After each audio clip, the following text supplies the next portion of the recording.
Good morning बच्चों। मैं आपका coach mentor H C. Srivastava founders education channel में एक बार फिर से स्वागत करता हूं।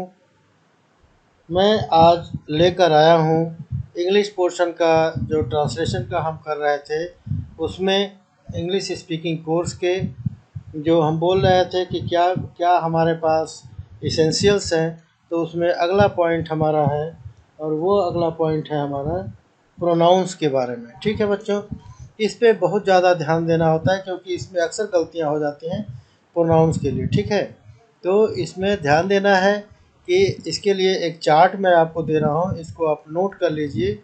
और इसमें क्या होता है कि जो कारक होते हैं, जो केसेज होते हैं, उनका उचित फॉर्म प्रयोग करना पड़ता है। ठीक है, और मेनली जो 3 तरह के केसेस होते हैं, केसेस कहते किसको हैं, एक बार थोड़ा सा मैं आपको ब्रीफ कर देता हूँ। किसी वाक्य में संज्ञा या सर्वनाम यानी नाउन या प्रोनाउन का दूसरे शब्दों के साथ क्या संबंध है, ठीक है, ये जो प्रकट करता है उसको हम कारक या केस कहते हैं। ठीक है बच्चों, अब इसमें जो मेन है वो है नॉमिनेटिव केस। ठीक है, मेन क्या है बच्चों, मेन है नॉमिनेटिव केस। और नॉमिनेटिव केस में हम क्या करेंगे कि इसमें कर्ता कारक इसको कहते हैं।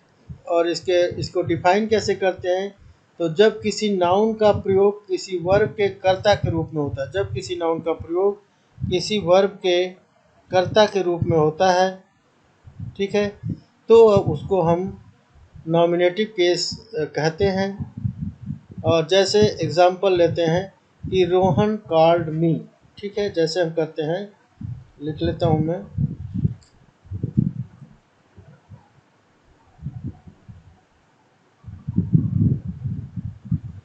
रोहन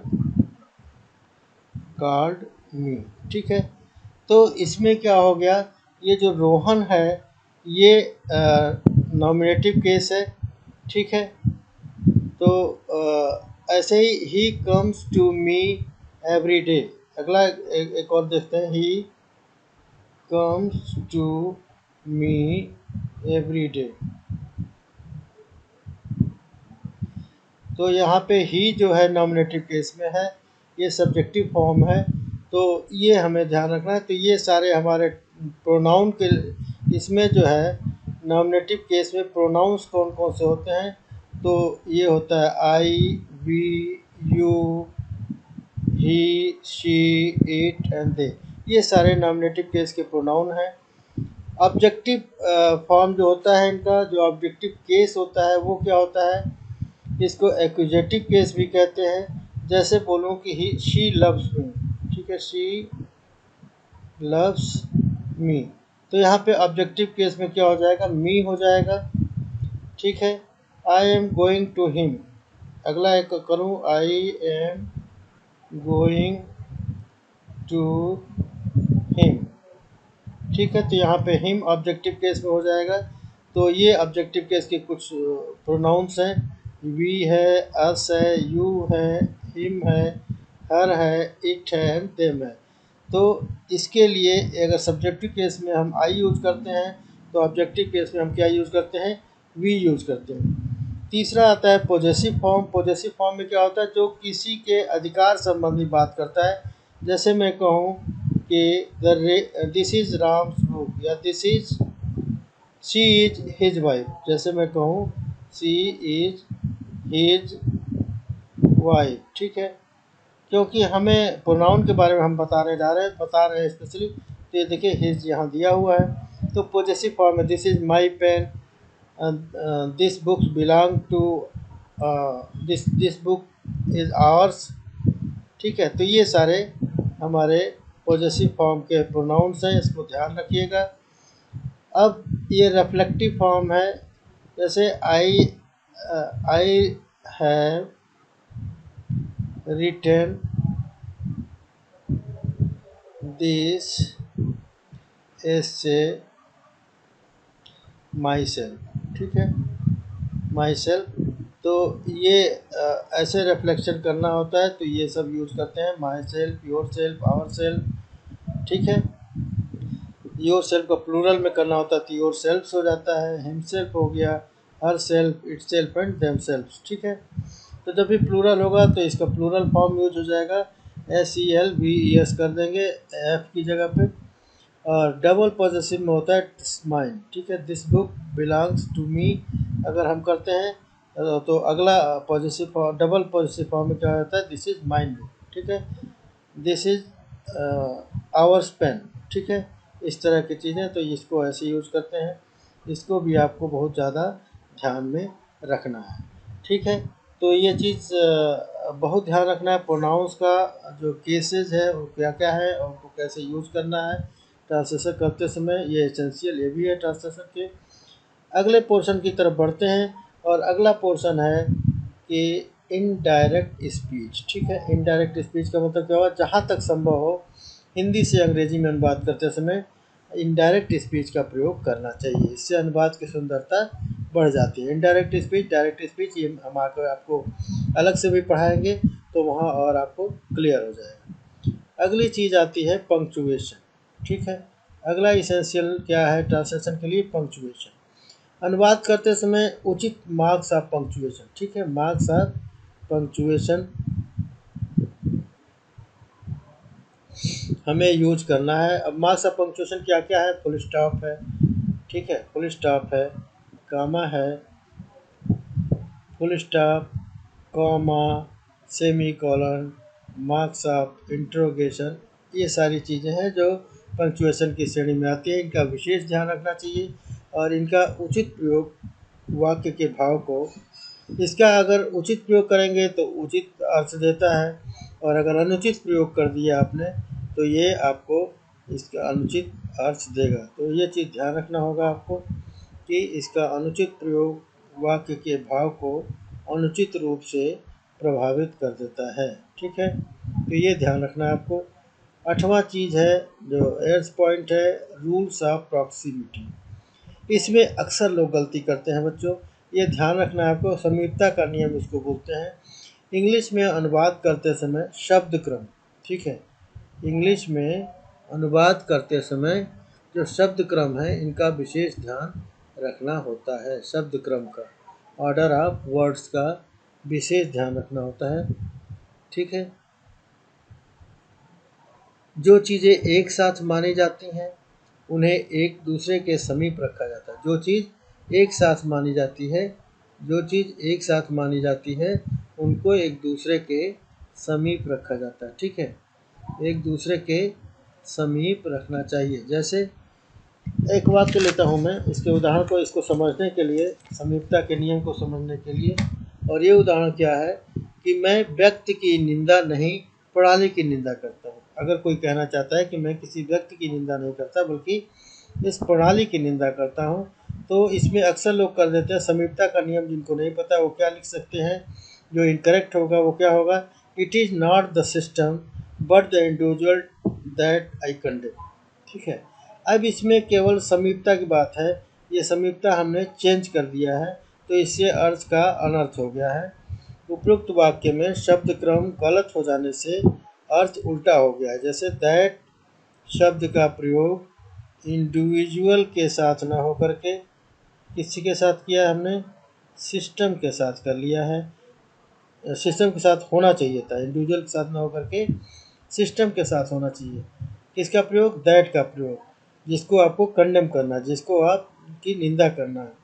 ठीक है, इसको सही इसका क्या होगा अगले पेज में देखते हैं हम।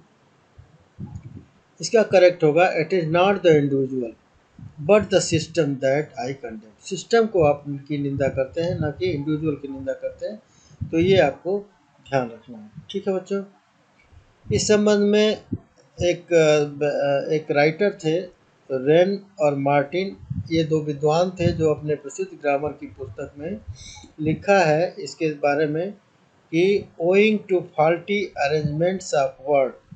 ठीक है, गलत सिस्टम, गलत क्रम से अगर शब्दों का अरेंजमेंट किया जाए, सिस्टम किया जाए तो क्या होगा, अ सेंटेंस में बी ambiguous और obscure।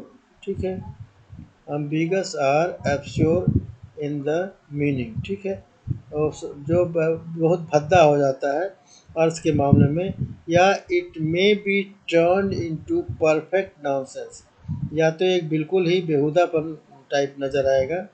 ठीक है, it is therefore essential that, इसलिए ये ज़रूरी है कि